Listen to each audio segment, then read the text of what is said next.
Two in one na. Pang merienda at ulam ay pwede na sa murang halaga. And this is Fanny from Fanny's Cookery. 250 grams, kikiam at squid balls lang ang gagamitin natin. Meron din akong tengang daga. Lagyan ng tubig, ilagay ang squid balls and kikiam.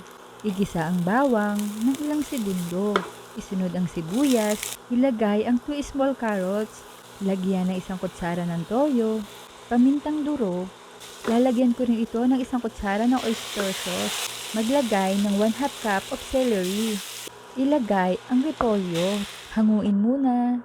Ilagay ang sliced mushroom, 2 tablespoon of soy sauce.